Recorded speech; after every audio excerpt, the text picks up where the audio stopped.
6 minuts passen de 2:15 divendres passat. El Tots per Tots es desplaçava al Centre Artesà Tradicionarius de Gràcia per assistir a l'entrega dels Premis Barcelona Ciutat Jove 2011 que organitza el Consell de la Joventut. Hem d'agrair als amics d'aquest Consell que ens concedissin, per cert, el Premi de Comunicació conjuntament amb el periodista Carles Capdevila. Els 3 premis que van concedir a associacions joves van recaure en l'Associació d'Estudiants de Ciències de la Salut, en l'apartat de Foment de la Salut, l'agrupament Escolta i Guia Rudyard Kipling, en l'apartat de Foment de la Cooperació, i els col·lectius de joves comunistes Joventut Comunista, en l'apartat de Foment de la Participació. I avui, en les tertúlies quinzenals que coordinem conjuntament amb el Consell de la Joventut de Barcelona, comptem amb representants d'aquestes 3 entitats. Ens acompanyen Paula Peramiquel, presidenta de l'Associació d'Estudiants de Ciències de la Salut a Barcelona. Paula, bona tarda, benvinguda. També ens acompanya Pilar Fontilla, coordinadora del projecte Hospital dels Ossets de Peluix, que és d'aquesta associació. Pilar, bona tarda, benvinguda. Hola, bona tarda. Oriol Soler, de l'agrupament Escolta i Guia Rudyard Kipling. Oriol, benvingut, bona tarda. Bona tarda. I també ens acompanya, bé, anava a dir Aitor Moreno, però no, finalment és Antoni Talo Moragas, responsable d'Internacional de Col·lectius de Joves Comunistes. Antoni, bona tarda, benvingut. Hola, bona tarda. I felicitats pel premi, a tots 4. Moltes gràcies. Anem a pams. Per què no ens expliqueu què fan les vostres associacions? L'Associació d'Estudiants de Ciències de la Salut és una associació que agafa els estudiants universitaris de diferents carreres com Medicina, Infermeria, Nutrició, Biologia Humana, etc. I el que pretenem és aportar una ampliació al coneixement que ens dona la universitat a través de pràctiques i d'intercanvis clínics pels estudiants, i després tenim una part social que el que pretén és fomentar la salut, l'educació sanitària i la participació ciutadana en aquests aspectes. I això de l'Hospital dels Ossets de Peluix, què és? Què feu? És un projecte on el que volem fer és que els nens perdin la por a les bates blanques i que coneixin el sistema sanitari, tot el que pot incloure.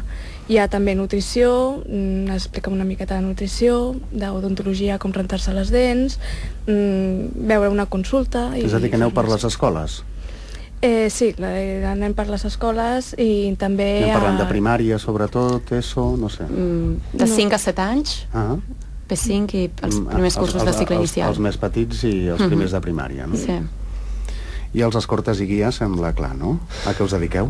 Bé, no sé si és un projecte molt normal d'un agrupament d'escolta, però nosaltres el que fem és un casal d'estiu a Guinea Equatorial. A la ciutat de Niafang, doncs anem allà a donar una activitat de lleure i educació a nens que normalment no tenen l'oportunitat, i bé, portem un any treballant en aquest projecte, i bé, això és el que volem fer. I els joves comunistes, a què us dediqueu? Bé, ens dediquem fonamentalment a intentar buscar punts de trobada entre la joventut de Catalunya, vull dir, lluites que articulin una unitat a nivell de programàtica i també d'objectius, i a partir d'aquí doncs intentem construir espais el més amples possibles i en aquests espais participem per aconseguir els objectius. I quins principis defensa un comunista al segle XXI, en aquesta època en la que sembla que s'ha acabat la ideologia i que tot és tecnocràcia, pràcticament? Bé, precisament això, vull dir, quan parlem de tecnocràcia estem parlant d'ideologia. Per tant, nosaltres el que hem de dir és que aquesta tecnocràcia que es presenta a si mateixa com desideologitzada no és així, sinó que suposa justament el triomf d'una determinada ideologia per sobre d'una altra. Per tant, nosaltres el que estem aquí és defensant els drets d'allò que en parlen del 99%. Vull dir, en una societat en què l'1% està tenint ara el 57% de la riquesa a nivell mundial, crec que els comunistes tenim molt a dir. Com veu reaccionar quan us van dir que rebríeu aquest premi? Us ho esperàveu? Que, per cert, hi ha una dotació econòmica, entenc, no? Sí. No és el nostre cas, però en el vostre sí. Sí que hi ha una dotació econòmica.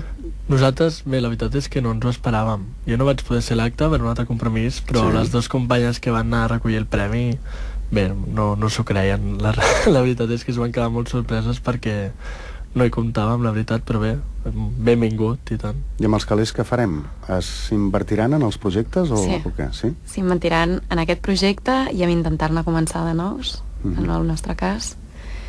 Tenim pensat tirar endavant un projecte dedicat a la gent gran, que és l'altra població, l'altre vessant, i seguir podent-ho realitzar amb més escoles i amb més caus de Barcelona. I això és tot. Els premis es van entregar en un acte celebrat en el marc del concert Nini, que en aquest cas vol dir ni sudem ni ens conformem. Quina impressió teniu de la joventut, vosaltres que treballeu amb joves, que de fet sou joves? Hi ha una predisposició a associar-se? És cert quan es cataloga la joventut de gent desinteressada dels ninis, en el que realment vol dir la paraula, no? Ni treballar ni estudiar, etc. A veure, jo crec que és ni una cosa ni l'altra, no? Sí que hi ha una part de la societat dels joves perdó, que no tenen cap predisposició a fer cap cosa ni de cooperació ni de juntar-se amb entitats ni res semblant, però sí que hi ha molts joves, més dels que la gent es pensa, crec jo, que estan molt posats en projectes, molt mobilitzats, amb moltes ganes de fer coses, de canviar les coses que a molts no ens agraden del que estem fent, i que hi dediquen molt temps amb recompenses que no són econòmiques, sinó que són personals i d'un altre tipus, que actualment sembla que no valguin la pena, però nosaltres, per exemple, des del CAU defensem molt això, no? Nosaltres, la nostra organització, el que fa és que els monitors no cobren. Els monitors de CAU i d'Esplai tampoc. Molt voluntariat, És voluntariat pur i dur. O sigui, tu portes tota la vida educant-te en un CAU amb gent que ha fet un favor per tu i quan et fas gran, d'alguna manera, aquest favor es retorna cap als nens més joves, no? I és una roda cíclica que mai acaba, vaja. En el nostre cas, com que agrupem estudiants universitaris, a vegades costa bastant engrescar la gent quan saben que és voluntari, que és altruista, i que en molts casos són estudiants de carreres que ja requereixen una gran implicació. Moltes vegades es fa únicament pel premi que dona, per si dona punts per anar d'intercanvi, per si dona crèdits, però també hi ha moltíssima gent que s'implica sense això o que s'implica per primer cop amb el premi i que després acaben superimplicats i fent moltíssimes coses totalment altruista. De fet, no sé si estareu d'acord, una de les poques coses bones que ens ha comportat aquesta crisi ha sigut el creixement del voluntariat. Sí, jo el que volia dir respecte al tema anterior és que... Podeu dir el que creieu oportú, A mi em fa molta gràcia que estigui parlant del jove aquest que ni estudia ni treballa com si fos una decisió personal d'aquest jove, quan el que tenim en realitat és una taxa d'atur del més del 40% a nivell juvenil. Per tant, si no treballem... De fet, perdona, la més alta d'Europa. Sí, de fet sí. Per tant, si no treballem no és perquè siguem mandrosos, sinó perquè no hi ha feina, i després estem també patint la pujada de taxes universitàries més alta de la història de la democràcia. Per tant, la gent que no està estudiant també és perquè no pot pagar les taxes. Per tant, vull dir d'entrada dir això, no és que siguem mandrosos ni molt menys. I a més, si una cosa ha demostrat el 2011, i en particular el moviment dels indignats, és que això de que passem de tot és mentida. Nosaltres estem participant, el que passa és que quan no participem se'ns acusa de no participar, i quan participem se'ns acusa en general o de ser idealistes o de ser violents quan es demostra que no ho som, etc. Per tant, vull dir, això del nini és una categoria que a determinada gent li va molt bé per situar la joventut en una posició de que no reivindiqui els seus drets. Parlem, doncs, una mica d'actualitat d'aquest 2011 que està a punt d'acabar. M'agradaria conèixer la vostra opinió. Per exemple, el moviment dels indignats, com l'heu vist? Com el valoreu? S'ha desinflat una mica o no? No, jo crec que el que ha passat és que ara a la plaça Catalunya hi ha una pista de gel al lloc dels indignats. També està ocupada, no? Però sí, també està ocupada amb una altra cosa. Però jo crec que va ser un moviment que va agitar consciències, que és el més important, que segurament tenia moltes incongruències a dins, almenys en la meva opinió, però crec que és molt difícil que una cosa espontània sigui 100% coherent. O sigui, és molt complicat enllaçar tantes idees alhora i que més totes tinguin sentits, totes tinguin un perquè i que siguin coherents. Aleshores jo crec que l'important és que es va demostrar que hi ha un límit en tot, no? O sigui, que els polítics van tensant la corda i que algun dia es pot arribar a trencar, i això jo crec que va ser com un avís de que encara que sembli que tot va passant i que mai no es fa res, doncs que sigui gent que en el seu cap té una reflexió, té unes idees i que va voler o està volent mostrar el seu desacord, perquè també hi ha moltes assemblees que segueixen, no? I això no s'acaba a la plaça Catalunya. No? Les assemblees de barris hi ha moltes que segueixen i això és molt important també. Indignats, què? No tenim opinió? Home, va ser una onada d'aire fresc, també perquè estem ara aquí assistint claríssimament a un segrest de la democràcia per part dels mercats, i si una cosa va fer aquest moviment va ser precisament explicar que no volíem ser mercaderies en mans de polítics i banquers, sinó que nosaltres volíem decidir i jo crec que aquesta idea ha anat quallant molt en la societat, també perquè, Merkel i companyia han fet tot el possible perquè quedés molt clar que es tracta d'això, d'un segrest a la democràcia. Estem al principi de la fi de l'estat del benestar, creieu? Per exemple, vosaltres estudieu medicina, és a dir, que formeu part del sistema educatiu, del sistema formatiu, i d'aquí uns anys, si tot va bé, formareu part del sistema sanitari. Dos sistemes que ara mateix no estan passant en el seu millor moment. Com ho veieu? Bueno, la situació actual potser no és la millor. Tu estàs fent quart, eh? Sí. I tu tercer? Jo tercer. La situació actual possiblement no sigui la millor i penso que el que hem de fer és intentar-ne sortir reforçats per més que costi. O sigui, hem de mirar una mica més a Europa i no quedar-nos molt amb el que ja teníem, intentar avançar i intentar fer tot el possible perquè es pugui seguir mantenint el sistema sanitari que tenim, que és un privilegi total. Costi el que costi. Fa la impressió que aquest sistema sanitari és el que tenim, comença a ser el que teníem, no serà com era, no sé. Em fa la impressió que no serà com era, però penso que és una cosa de tots i que si tots ens entestem amb que el volem que sigui com abans, es podran intentar mantenir a costa de perdre alguna altra cosa, possiblement. S'han comès abusos, potser també, amb el sistema sanitari? Sí. Sí. Sí, jo crec que sí, però jo crec que això ja ho veurem com va el temps que ens queda encara per ser quan acabem la residència i tot això. Ja serem llavors com metges que ja tenim l'especialitat. Perquè vosaltres, no? Perdona, sou 6 anys, després a formar part dels MIR. Sí. L'examen, quan es acaba l'examen, els 4 o 5 anys de l'especialitat. I llavors quan acabem a veure com... I a punt gairebé la jubilació us agafa ja, no? O no? No tant. Quasi, però... Quasi. I això de pagar €1 per recepta i que sigui universal, què us sembla? Bueno, jo penso que hi ha alguns casos en què s'hauria de fer mirar, perquè hi ha medicaments que realment són més barats que €1. És cert, sí. Per Ibuprofeno, per exemple, són 70 cèntims, clar. No sé, és generalitzar. També hi ha gent que en fa un ús racional, hi ha gent que no fa un ús racional, hi ha gent que té moltes més malalties que una altra persona. No penso que sigui una cosa que es digui, vinga, tots €1 i... I no tothom té el mateix poder adquisitiu. Evidentment. I a part d'això, jo crec que si això es fa bé, pues, potser sí que podem fer que la gent no s'automediqui o que no guardi medicació a casa, sinó que la utilitzi i que la treguin. Que en aquest sentit també va bé controlar una mica, no? Tot s'hi val, per la crisi, la bandera de les tisores? No. A mi el que em sembla és que el tema aquest del copagament, per començar, és una falta de respecte pels metges, perquè qui té potestat per dir si una persona està abusant o no de la medicació és el metge, no és l'euro a més que has de pagar.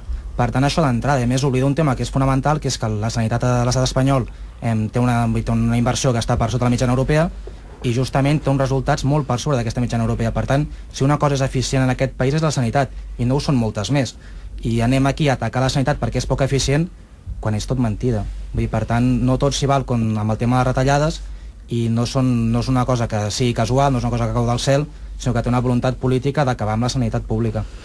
Jo crec que el tema de la sanitat és el paradigma perfecte del que ha suposat, del que suposa la política i la crisi amb la població. O sigui, sabem que la crisi ve d'un sector superior, sabem que ve de bancs, sabem que ve de polítics, i al final qui paga les castanyes són la població. Deixa'm fer un petit parèntesi. El nou ministre d'Economia, Luis de Guindos, era el delegat a Espanya de Lehman Brothers.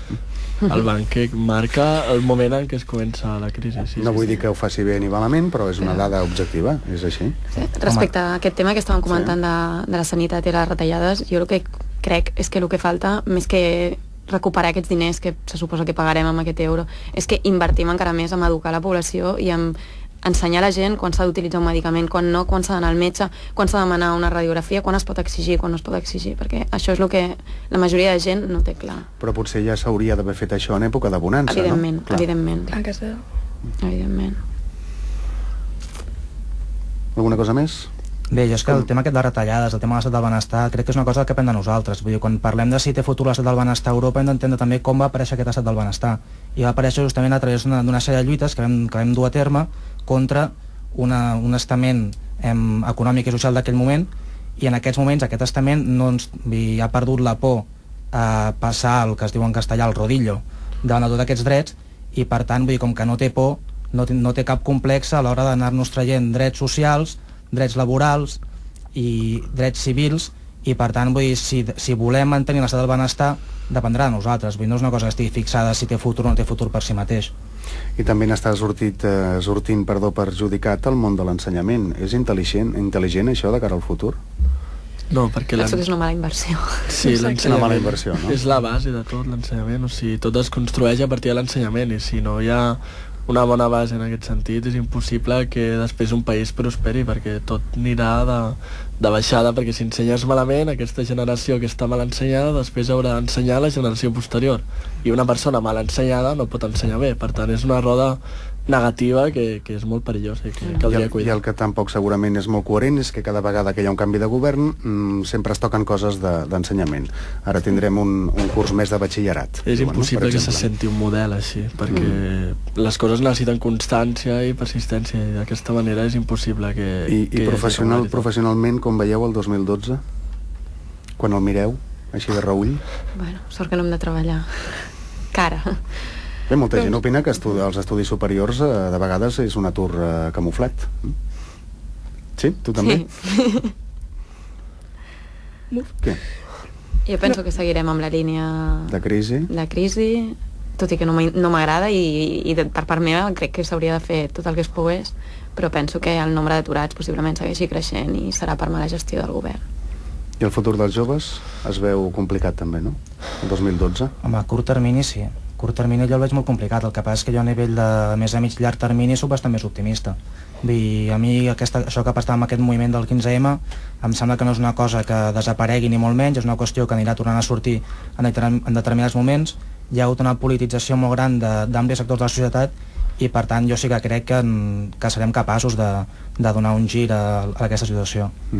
Jo sincerament crec que fer previsions no té cap sentit, perquè ningú sap el que passarà. O sigui, nosaltres sabem que ara mateix estem a punt de tocar fons, que estem en un moment complicat, que els joves estem amb uns sous denigrants, o sigui, molt baixos, que tenim complicacions per estudiar i treballar alhora, i que està clar que nosaltres som la generació o les generacions que ho haurem de tirar endavant. A llarg termini només queda treballar i esforç i reivindicar aquelles coses que no ens agraden, perquè tampoc no podem preveure si les coses aniran millor o no, perquè ningú ens ho pot assegurar. O sigui que només ens queda... Sí, però hi ha indicis, Bé, hi ha indicis. Si més no pel 2012. Sí, però vaja, amb el desencís que hi ha en aquest tema només ens queda la fe en nosaltres mateixos i en treballar, esforçar-nos i intentar que les coses ens vagin millor a nosaltres i al món sencer, gairebé. Teniu esperances amb aquest nou govern de Rajoy, que és un dels canvis que s'han produït aquest 2011? Jo no. Ja ho has dit abans, és un govern que comença posant com a ministre d'Economia el senyor Guindos de Goldman Sachs, pot generar qualsevol mena de cosa menys esperança. És aplicar la mateixa medicina que ens va portar la malaltia una vegada més. Per tant, jo no sé què és el que estan pretenent, i el que estic segur és que nosaltres perquè no hi passarem. És com posar de gestionador de la crisi a la persona que ha provocat la crisi, o sigui, no té cap mena de sentit. I en moltes circumstàncies podria significar un pas enrere aquest govern de Rajoy, tant en matèria d'ensenyament i per no parlar de la perspectiva catalana, que està clar que si fins ara ja ho teníem complicat, a partir d'aquest nou govern de Rajoy doncs les coses seran molt més difícils. A veure, les futures metgesses, què és el que més us ha cridat l'atenció d'aquest 2011? Com a joves, com a estudiants, com a persones? Les retallades, l'enfado que hi ha amb els residents, els metges, la gestió hospitalària... És que Déu-n'hi-do, Sí. A l'entrar a l'hospital, i quan un hospital gran, com el que estem nosaltres, i quan entres... En quin esteu, perdona? Jo estic a Bellvitge. A Bellvitge, Jo estic a Germans Trias i Pujol. I entrar a Bellvitge i veure que 2 o 3 plantes estan tancades, quan abans et passaves per allà fent pràctiques, i ara no hi ha pacients, perquè no està tancada. I això crida molt l'atenció. Plantes tancades, No només veure plantes tancades, sinó estar a consultes i que vinguin pacients demanant operacions, preguntant per quan se'ls faran operacions que són relativament urgents, i que el metge hagi de dir mínim 6 mesos, després ja ho veurem, però demà pot ser que tot canvi i que sigui un any. Veure plantes d'hospital empapelades de notícies de diari... molt depriment. O sigui, depriment per la gent que està treballant allà i que se n'està intentant sortir ficant les millors cares, i depriment també pels pacients i per nosaltres mateixos com a usuaris del sistema sanitari. I quiròfans, que hi ha metges que em tocava a mi, no em toca a tu, no, és que barallant-se per un Per què passa això, perdona? Barallant-se per un quiròfan. Barallant-se? Per qui pot entrar i qui no. Per què? Perquè hi ha hagut retallades, s'han tancat quiròfans. Perquè hi ha menys quiròfans. Hi ha molts menys quiròfans. O sigui que això no és demagògia, quan es publica a la premsa, certament s'han tancat quiròfans. S'han tancat plantes i s'han tancat quiròfans. I vosaltres, aquest 2011, no sé, en la Déu de Zapatero, l'Ola de Rajoy, la fi de l'activitat armada d'ETA, jo crec que Urdangarín, no sé, perquè clar, n'hi ha que els hi va molt malament i n'hi ha que els hi va molt bé. Fins ara. Un dels eslògans dels indignats era que la justícia no és justa. Sí, i realment és una gran veritat. Jo amb una notícia que em quedaria d'aquest 2011 és amb la Primavera Àrab també, perquè em va semblar una sèrie d'esdeveniments en canal molt interessants, molt esperançadors pel nord d'Àfrica, que ara sembla que estan tenint una petita marxa enrere a Egipte, però que realment, bé, 3 dictadors han estat enderrocats i això sempre és una bona notícia, malgrat la mala notícia de les morts d'innocents que s'ha cobrat, com sempre passa en aquests casos. Tu, Antoni? Bé, jo crec que estan canviant moltes coses i que, de fet, si ara anéssim un any enrere i penséssim què podria passar el 2011, em sembla que cap de nosaltres encertaria el que va passar i que tots estem bastant sorpresos que va ser un any molt, molt mogut.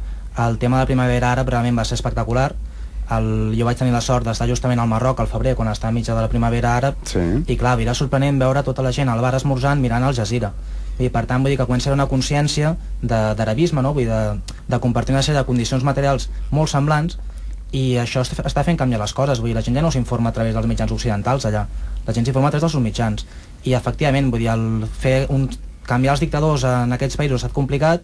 És molt difícil que no hi hagi determinada gent de l'antic règim que es vulgui mantenir també en el següent, però bueno, aquí justament estan lluitant, i és una lluita que no s'acaba ocupant el pas de Tahrir, sinó que és una lluita que porten tot l'any duent a terme a Egipte, i jo crec que, bueno, vull dir que jo sóc optimista també amb això. Jo és que sóc bastant optimista, també quan miro Llatinoamèrica i me n'adono el que està passant ara, no? Vull dir, el procés d'integració llatinoamericana també és un canvi molt gran a nivell de geopolítica internacional.